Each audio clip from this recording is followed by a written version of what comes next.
Some people also say, you say it is right. Some people say it is futile in the sense that when it finally gets there, I mean, like, what is the essence? If the National Assembly has already gone around their constituencies as well to get inputs into this constitution they have been amended. I mean, that would also be some conversation, right, that they had with their people. What is the essence of taking this other talk back to the National Assembly as well? Are you also saying that they did not do a thorough job in the process of going? Because we saw this very elaborate process that the National Assembly went through in the process of trying to get what they call memoranda from the general public. It is never too much to talk, and it is never a mistake to be all-inclusive.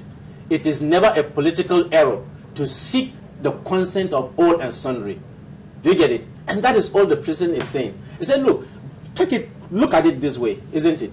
It's practically impossible for any form of constitution to emanate today without the consent of the National Assembly. Practically impossible. Lawyers have argued otherwise. Lawyers are using semantic words. No, they haven't. Let me explain what we have heard so far. They say that they see a role for the National Assembly, and the role they see for the National Assembly is to create an enabling framework, a legal framework that will allow this conference take place, through which at the end of the day, the outcome of it will be subjected to a referendum rather than going back to the National Assembly. Thank you very much. You see, you are even coming back to the same thing. When you say they are seeking the National Assembly to create a legal framework, what is the difference with saying you are seeking the National Assembly to approve it? And if they approve it, creating a legal framework, are they the same thing? See, there are two different things. What is a legal framework? Let me explain further. Approval? Dr. Dogo, let me explain further. They are saying, for instance, the advisory committee, if the work, because where we still are at, and we have to remind ourselves of that, is that what the president has done is constitute an advisory committee to advise him. And some people have accused the president of preempting what his advisory committee might come out with, because it might be that they might say that, Mr. President, instead of this to go to the National Assembly, as he's already thinking and has suggested, maybe this should actually be subjected, the outcome of that conference should be subjected to a referendum. And do you think it can be subjected to a referendum without any role the National Assembly playing in it? Now, the lawyers, let me also explain further. That's the issue. They say that if the president does accept the outcome of what his advisory committee will come up with, what they expect is that that particular outcome be subjected to the National Assembly, be sent as a bill to the National Assembly as the framework for holding the discussion. That is very different from the discussion taking place and then you send the outcome to the National Assembly. If you send it to the National Assembly, isn't it? Why are you sending it to the National Assembly in the first place? Sending what specifically? There are two different items we're talking about. We're talking about what the advisory committee comes up with. That is something different on one hand. Exactly. And talking about what the outcome of the dialogue is. That's another different outcome on the other hand. What the advisory committee will come up with, isn't it? Do you think if the president doesn't carry the National Assembly along, do you think anything can come out of it? Remember, even the funds that will be appropriated for this will be approved by the National Assembly. You know that, isn't it? If the National Assembly declines, so it is dead. So what I'm trying to tell you in essence, that in every aspect, I don't want to go into elaborating or segmenting it or trying to itemize it, but that in its totality, whatever is going to be done with respect to this, whatever, I repeat, whatever, you cannot do without having the National Assembly alone. They concede that much to you, but the question is how the National Assembly comes in. That is what they're not quite agreed upon. How they come in.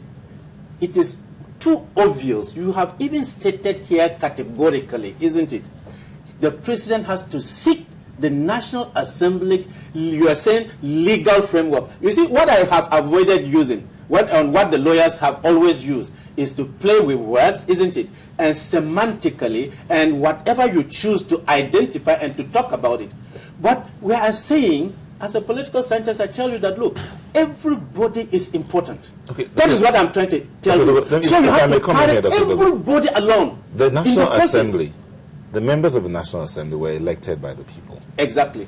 And being elected by the people means, as you said, that they are carrying the sovereignty of the people already. So if the people who, in quote, employed them say, we want this white paper, Why should they say no? And now the issue is this.